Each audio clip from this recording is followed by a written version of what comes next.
오늘은 성령 강림절입니다. 이제 오늘부터 성령 강림의 절기가 시작이 됩니다. 성령 강림 절기는 교회력에 따지자면 가장 긴 절기입니다. 그래서 1년에 거의 절반이 성령 강림 절기입니다. 예수님께서 십자가에 달려 돌아가신 후 사흘 만에 부활하셨죠.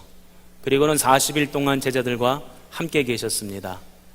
그리고는 40일이 되던 날 제자들 곁을 떠나서 하늘로 승천하십니다. 승천하실 때 제자들에게 마지막 당부와 사명의 말씀을 주시죠. 사도행전 1장 8절의 말씀입니다. 시작.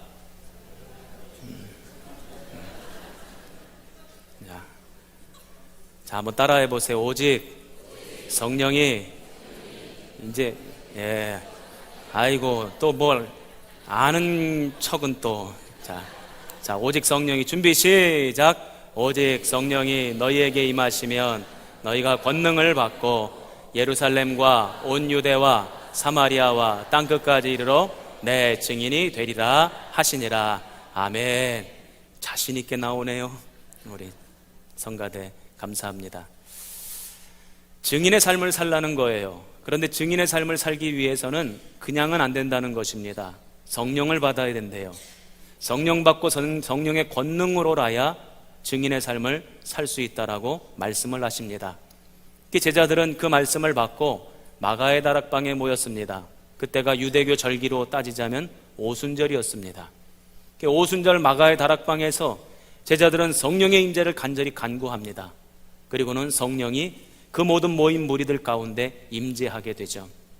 제자들은 성령의 능력을 받고 권능을 받고 방언을 말하고 죽음을 불사하는 전도자의 삶을 살아가게 됩니다. 우리는 이것을 기억하고 기념하기 위하여 성령 강림 절기를 지킵니다. 오늘이 바로 그날입니다. 성령 강림절의 상징색은 빨간색입니다. 제가 그래서 오늘 이 빨간색 스토를 둘렀습니다. 왜냐하면 성령은 불이기 때문입니다. 믿으십니까? 저는 그 성령의 불이 저와 여러분의 심령에 붙기 바랍니다. 저와 여러분의 가정에 붙기를 바랍니다. 그래서 회복의 역사가 나타나고 치유의 은혜가 임하기를 주님의 이름으로 축원합니다.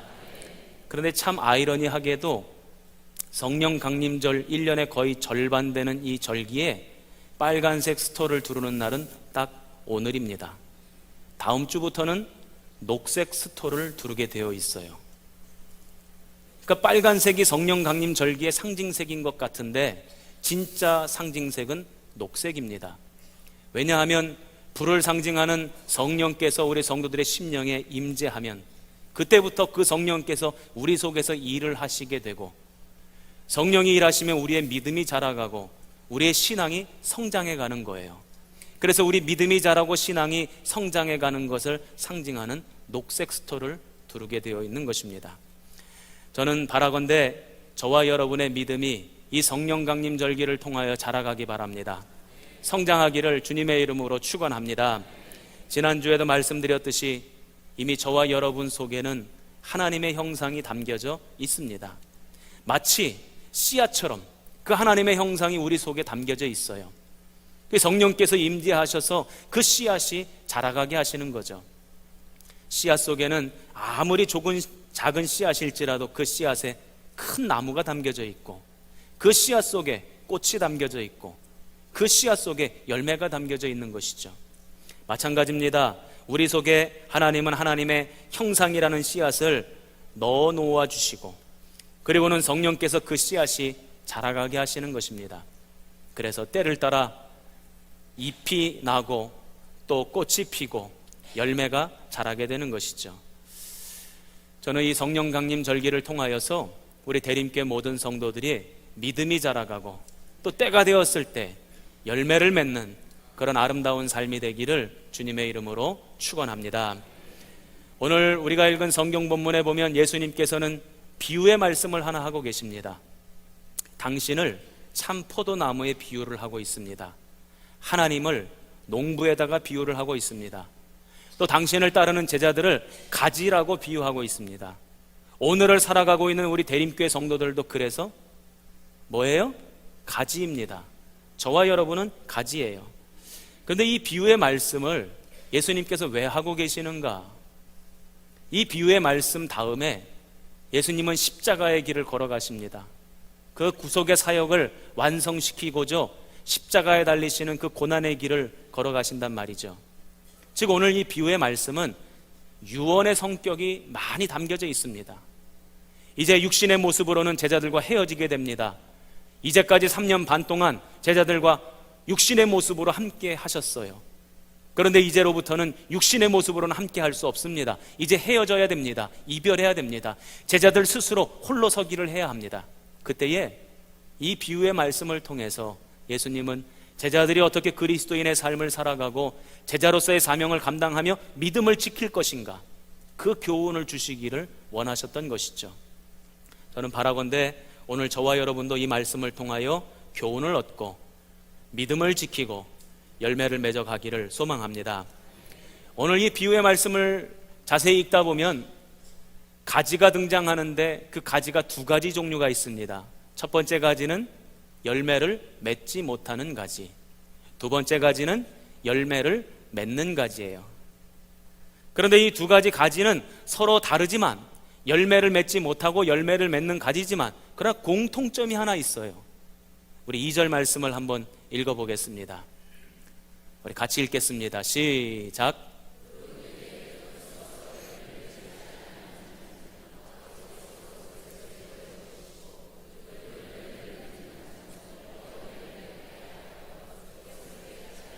아멘.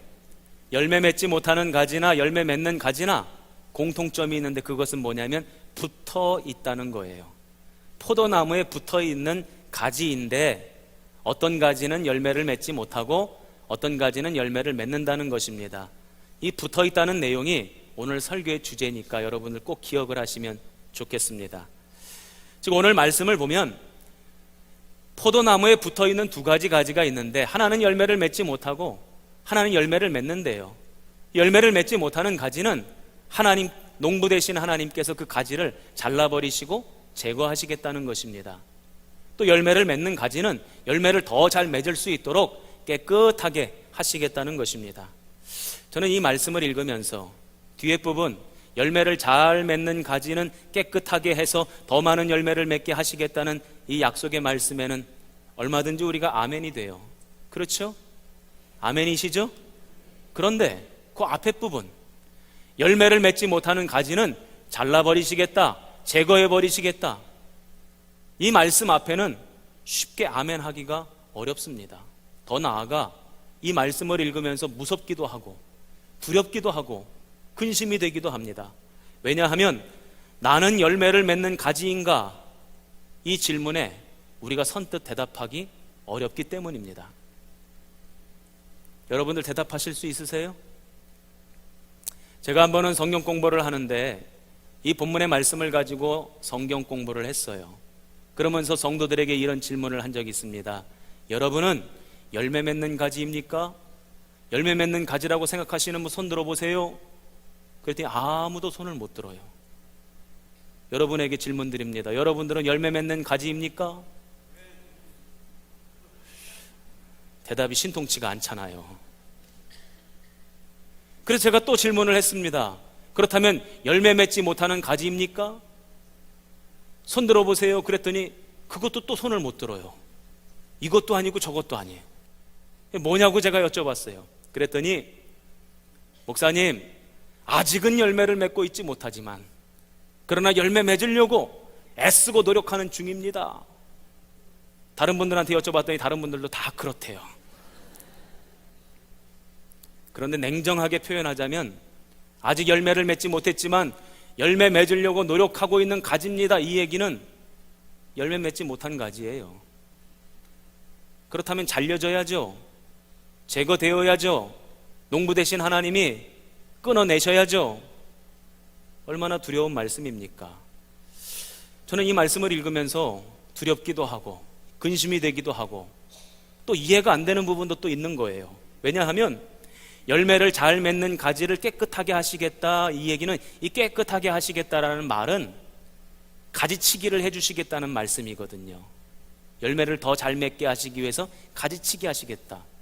그러니까 앞의 경우도 가지치기 하시겠다, 뒤의 경우도 가지치기 하시겠다, 이 얘기예요. 이해가 안 되는 겁니다. 그래서 이 말씀을 읽고 묵상하고 다른 언어로 된 성경도 보고 그러다가 헬라어 원어로 되어 있는, 원래 성경이 기록되어져 있는 언어로 된 성경을 보다가 제가 깜짝 놀랐어요. 한 가지 놀라운 사실을 발견하게 되었습니다. 저만 놀라는 것 같아요. 이 제거하다라고 하는 것을 영어로 하자면 cut off예요. cut off. 여러분 아마 들어보셨을 거예요.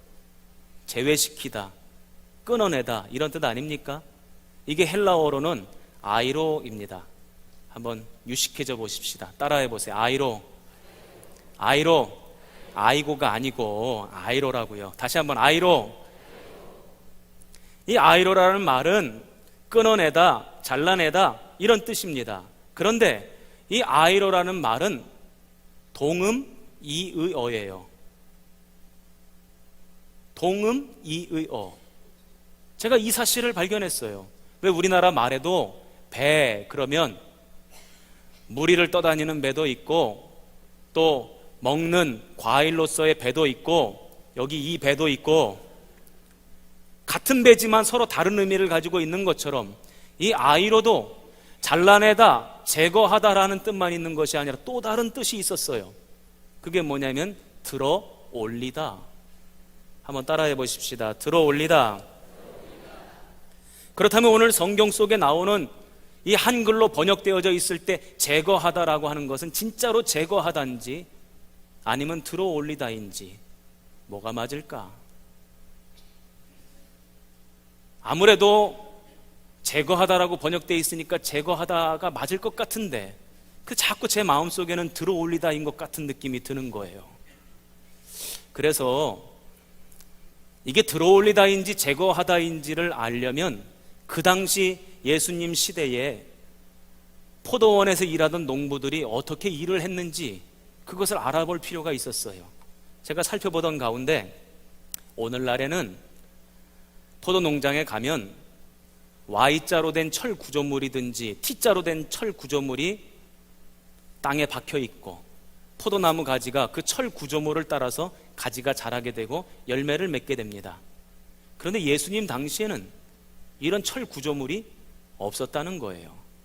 그래서 포도나무 가지는 땅을 따라서 땅 위에서 기어가면서 그 가지가 자랐다는 것입니다.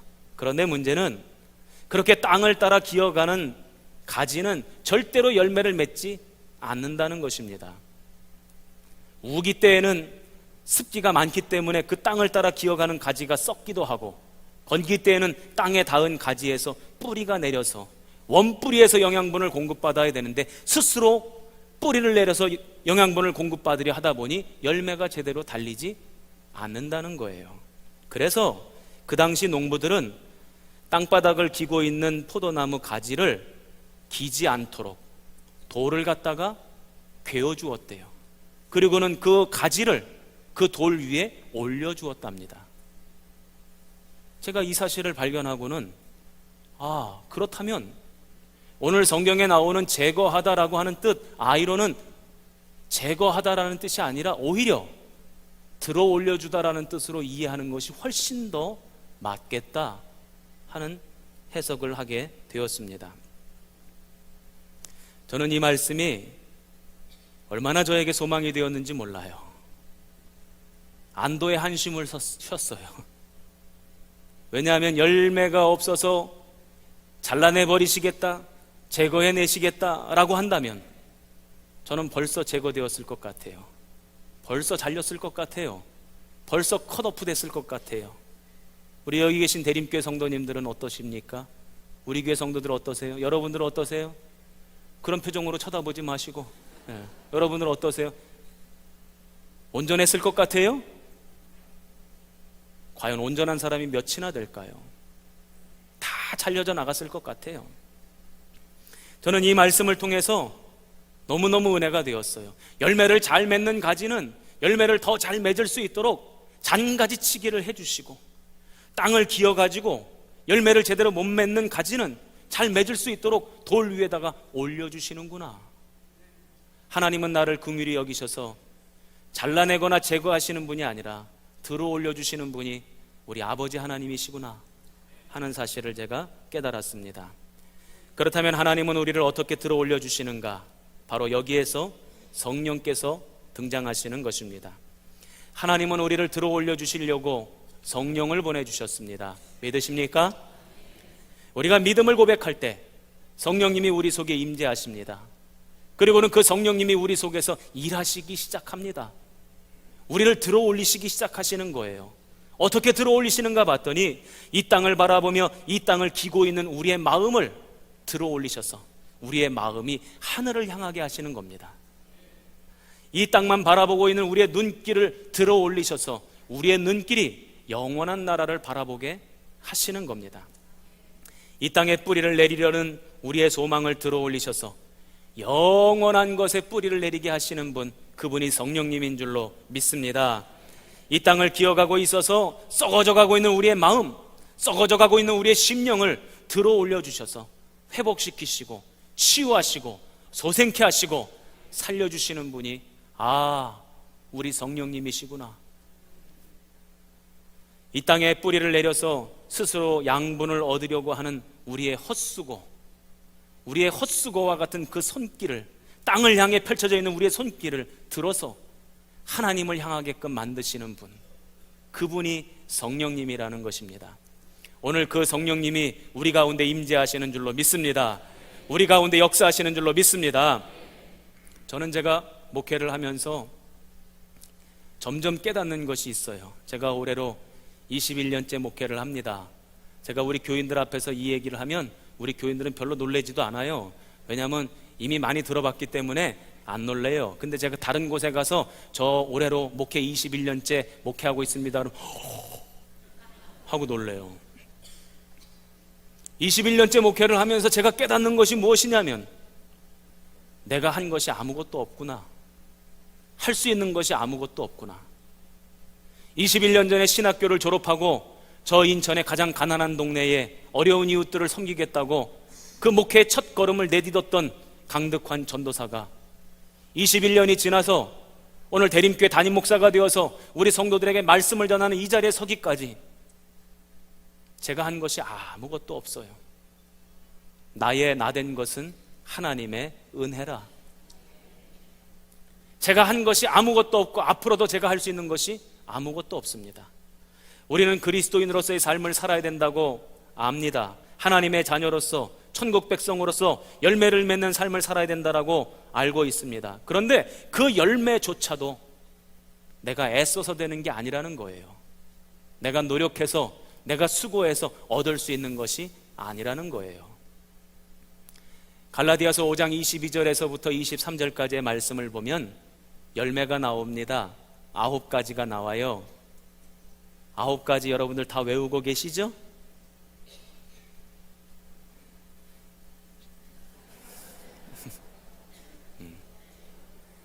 사랑, 희락, 화평, 오래 참음, 자비, 양선, 충성, 온유, 절제. 그런데 이 9가지 열매를 성경은 분명하게 소개하고 있어요. 뭐라고 분명하게 소개하냐면 성령의 열매다. 너희들이 맺는 열매가 아니다. 성령께서 맺게 하시는 열매다. 그 사실을 우리에게 분명히 밝히고 있습니다. 우리가 열매를 스스로 맺으려고 노력하고 애쓰고 땀을 흘리고 결단하고 다짐한다고 오늘도 이 예배를 드리면서 그래요, 나는 주님의 백성입니다, 하나님 백성답게 내가 세상에서 살겠습니다 하고 다짐하고 결단하고 저 예배당 문을 떠나갑니다. 그 결과가 무엇인지 아십니까? 영적인 실패자의 모습이에요. 한 주간 동안 말씀 붙잡고 살겠다고, 주님 뜻대로 살겠다고 그렇게 다짐하고 결단하지만 그 결과는 또 실패하고 또 무너지고 또 미끄러지는 겁니다. 주일날 믿음으로 살겠다고 다짐하고 한 주간 살고 다음 주에 여러분들 오실 때 어떻게 오십니까? 승리자의 모습으로 오십니까? 하나님 또 졌어요, 또 미끄러졌어요, 또 죄를 지었습니다. 그게 우리들의 모습 아닙니까? 빌립보서 4장 8절에 보면 사도 바울은 이렇게 권면합니다. 무엇에든지 참되고 무엇에든지 경건하고 무엇에든지 옳고 무엇에든지 정결하고 무엇에든지 사랑받을 만하고 무엇에든지 칭찬받을 만한 삶을 살아라. 아멘 안 하시는 게 그렇게 못 산다는 거 다 알고 있기 때문에 아멘 못 하는 거예요. 또 미끄러지고 또 넘어지고 또 실수하거든요. 이렇게 살려고 애를 쓰고 노력하면 노력할수록 우리는 더더욱 초라함을 느낍니다. 내가 할 수 있는 것이 아무것도 없구나.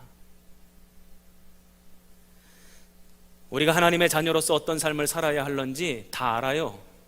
여기 앞에 있는 담임 목사가 설교하지 않아도 다 압니다. 누가 가르쳐주지 않아도 다 알아요. 어떤 열매를 맺어야 되는지 다 알아요. 모르는 척하지 마세요. 다 알고 있는 거 저도 다 압니다. 그런데 늘 무너지고 미끄러집니다. 주님의 마음을 품고 살겠다고 다짐합니다. 얼마나 주님의 마음을 품고 지난 주간 사셨습니까? 하나님 나라를 이루겠다고 결단하고 나갔습니다. 지난 한 주간 얼마나 하나님 나라를 이루셨습니까? 또 무너지고 또 넘어집니다. 거룩한 생각, 거룩한 마음 품겠다고 그렇게 다짐하고 나갔지만 금세 그 거룩한 생각이 악한 마음으로 바뀌고 음란한 생각으로 바뀌는 것이 우리들의 현 주소입니다. 우리는 늘 다짐하지만 실패를 경험합니다. 우리의 결단은 한나절도 못 갑니다. 패배감에 사로잡힙니다. 자신의 연약함에 자괴감을 느낍니다. 그래서 성도들이 보이는 두 가지 태도가 있어요. 첫 번째, 바리새파 유형. 아닌 것처럼, 말씀 잘 지키며 사는 것처럼, 죄 안 짓는 것처럼, 거룩하고 경건한 것처럼 지금 그런 표정을 짓고 있다는 거예요. 그리고는 더 나아가 나를 포장하고 외식하는 그것들로 남들을 정죄하고 공격하죠. 이게 바리새파 유형입니다. 오늘날 이런 유형의 성도들이 참 많아요. 또 어떤 유형이 있냐면 자포자기형이 있습니다. 아무리 해도 안 되니까 에라 모르겠다. 그리고 말씀을 떠나고 하나님을 떠나갑니다. 이런 현실을 우리 하나님은 너무나도 잘 알고 계십니다. 농부 되신 하나님은 이런 우리들의 연약함을 누구보다도 더 잘 알고 계십니다. 그래서 우리를 도우시고자 보내주신 분이 성령님입니다. 로마서 8장 26절 말씀에 보면 이와 같이 성령도 우리의 연약함을 도우시나니, 우리를 도우시고자 성령을 보내주셨다는 거예요. 여러분 믿으십니까? 성령님이 우리를 도우실 줄로 믿습니다. 내가 하는 것이 아니에요. 성령이 나를 도우셔서 성령이 열매를 맺으시는 겁니다. 저는 저와 여러분이 이 사실을 분명히 고백했으면 좋겠습니다. 나는 연약합니다. 나는 부족합니다. 나는 죄가 많습니다. 나는 아무것도 할 수 있는 것이 없습니다. 모든 것 주께 맡깁니다. 성령님 역사하옵소서. 자, 가슴에 손을 얹고 이렇게 다짐해 보십시다. 성령님, 오늘도 내 안에서 일하시옵소서. 아멘입니까? 손 내리세요. 오늘도 성령님은 우리 안에서 일하십니다. 나를 들어 올려주시는 거예요. 저는 어렸을 때에 설 명절, 추석 명절 되면 저 평택에서 인천까지 왔어요. 인천 부평 공동묘지에 저희 할아버지 묘가 있어서 늘 성묘를 명절 때면 다녔습니다. 그때는 차가 없었으니까 버스를 타고 4번인가 5번인가 갈아타고 그렇게 다녔어요. 그런데 그때 시외버스를 타고 다니면 왜 그렇게 사람이 많은지, 그렇게 사람이 많을 수가 없어요. 문제는 수원 시외버스 터미널에서 평택 가는 버스를 탈래도 2-3시간은 기다려야 되고, 인천 가는 버스를 탈래도 2-3시간은 기다려야 됩니다. 아니, 그런 표정, 불쌍한 표정으로 보지 마세요. 다들 그런 경험들이 있으시잖아요. 그러면 2-3시간 기다렸다가 버스를 여러 대 보낸 다음에 이제 우리가 탈 순서가 됩니다. 버스가 도착하면요, 사람들이 서로 의자에 앉으려고 막 아수라장이 됩니다. 그러면 꼬맹이인 저는 그 순간 제가 할 수 있는 게 아무것도 없어요. 그런데 갑자기 저희 아버지께서 저를 번쩍 들어서 버스 뒷창문 유리를 착 열고 그 안으로 집어넣는 겁니다. 그러면 그 어떤 손님보다도 제가 제일 먼저 버스의 자리에 앉아 있게 돼요. 지금도 기억이 선명합니다. 저희 아버지가 저를 탁 들어서 올려주실 때 그렇게 기분이 째져요. 저는 기대합니다. 성령님이 오늘 우리를 들어 올려주십니다. 우리로 하여금 열매 맺게 하실 줄로 믿습니다. 그 성령의 역사를 기대하시기를 주님의 이름으로 축원합니다. 저는 우리 대림교회 성도들이 다 열매 맺는 가지가 될 줄로 믿습니다. 그렇게 믿는 근거는 우리 성도들에게 있지 않아요. 우리 성도들이 그리스도인의 삶을 살려고 애쓰기 때문에 아닙니다. 하나님의 백성답게 살려고 열정을 가지고 살아가기 때문에 아닙니다. 오늘도 우리 안에서 성실하게 신실하게 일하시는 그 주님을 신뢰하기 때문에 저는 여러분들이 열매 맺을 거라고 확신합니다. 그렇게 될 줄로 믿으시는 분만 아멘. 빌립보서 1장 6절에 보면 너희 안에서 착한 일을 시작하신 이가 그리스도 예수의 날까지 이루실 줄을 우리는 확신하노라. 이 사도 바울의 확신이 오늘 저의 확신이고 여러분들의 확신 되기를 주님의 이름으로 축원합니다. 그런데 농부 되신 하나님이 성령님을 통해서 우리를 들어 올리실 때에 우리에게 요구되는 것이 있어요. 그게 뭐냐면 붙어 있어야 돼요. 포도나무에 붙어 있어야 된다는 것입니다. 이게 오늘 키포인트예요. 다른 거 필요 없습니다. 포도나무에 붙어 있기만 하면 됩니다. 한번 따라해 보세요. 붙어 있으라. 우리가 누구에게 붙어 있으면 됩니까? 예수님께 붙어 있으면 예수님께서 성령님을 보내주셔서 열매 맺게 하시겠다는 것입니다.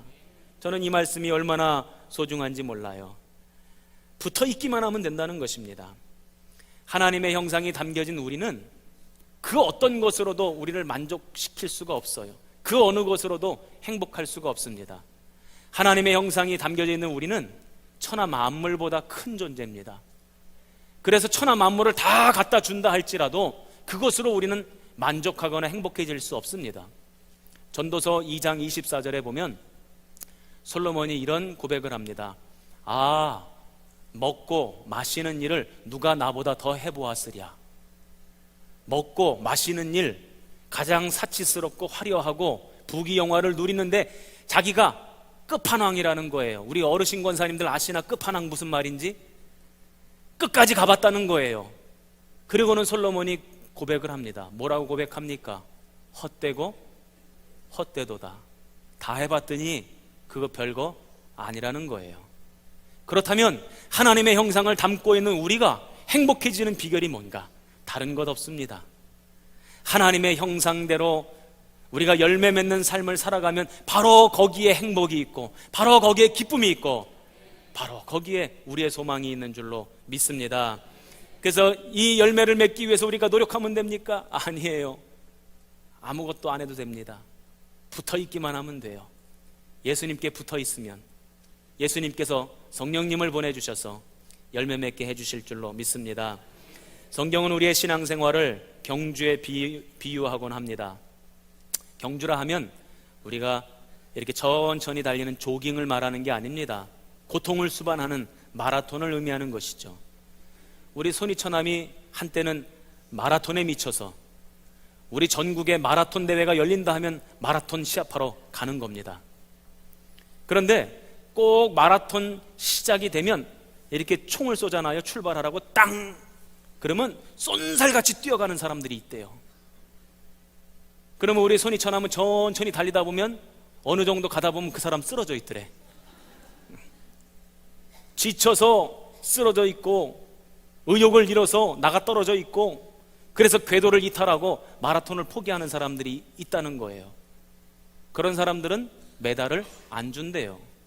늦어도 걸어가도 끝까지 가는 사람, 벗어나지 않는 사람, 그 궤도 안에 있는 사람, 그 사람에게만 메달을 준다는 것입니다. 저는 오늘 여러분들에게 부탁드리고 싶습니다. 예수님께로부터 벗어나지 마세요. 예수님께 꼭 붙어 있으세요. 예수님 안에 살아가시기를 주님의 이름으로 축원합니다. 신앙의 울타리 안에 있으면 성령님이 일하신다는 거예요. 제가 평택에서 목회할 때에 1년에 한 번씩 전교인 체육대회를 합니다. 우리 교회도 이제 10월 달에 전교인 체육대회를 할 거예요. 전교인 체육대회를 하면 꼭 OX 퀴즈를 합니다.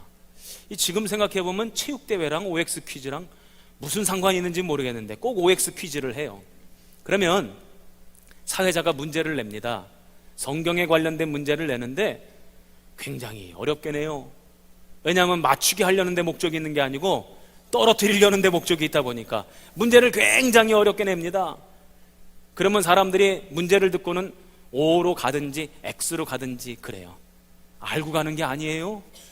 그냥 가는 거예요. 그냥 가는 거지. 그냥 찍고 가는 겁니다. O로 가든지 X로 가든지. 그런데 어떤 집사님이 제 뒤만 졸졸 따라다녀. 아니 그래서 집사님, 아니 왜 나만 쫓아다녀요? 아 왜 나한테 차싹 붙어 다녀? 아 그냥 집사님이 좀 알아서 다녀요. 그랬더니 아니래요. 성경 문제가 아무리 어려워도 우리 교회에서 성경에 대해서 제일 많이 아시는 분은 담임 목사님이시니까 담임 목사님이 무슨 결정을 하든 선택을 하든 그것을 자기가 신뢰를 한대. 그래서 목사님한테 찰싹 달라붙어서 쫓아다닌다는 거예요. 우리가 예수님을 신뢰하는 것, 예수님을 의지하는 것 꼭 이와 같지 않겠습니까? 그 집사님이 저를 신뢰한답니다. 그런데 그 신뢰는 두 번째 문제에서 깨졌어요. 아니 나도 모르겠더라고. 너무 어려워서. 저는 그 집사님의 신뢰를 깨뜨렸지만 우리 주님은 우리의 신뢰를 절대로 깨뜨리지 않습니다. 그러하게 우리가 주님의 말씀에 찰싹 달라붙어 있고 주님께 달라붙어 있으면 반드시 우리는 성령의 열매를 맺게 될 줄로 믿습니다. 벗어나지 마세요. 주님 안에 있으시기 바랍니다. 예수님께 찰싹 달라붙어 있으시기를 주님의 이름으로 축원합니다. 그것만 하면 돼요. 다른 노력, 다른 애쓸 것 없고 예수님께 찰싹 달라붙어 있고 주님의 말씀을 굳게 붙잡으면 반드시 그 말씀을 이루시는 주님, 그 말씀을 성취시키시는 주님, 그 주님이 우리로 하여금 열매 맺게 하실 줄로 믿습니다. 따라해 보세요. 오늘도 성령님은 일하신다. 시작. 저와 여러분의 심령 안에서, 가정 안에서 오늘도 성령님은 일하시는 줄로 믿습니다. 기도하겠습니다.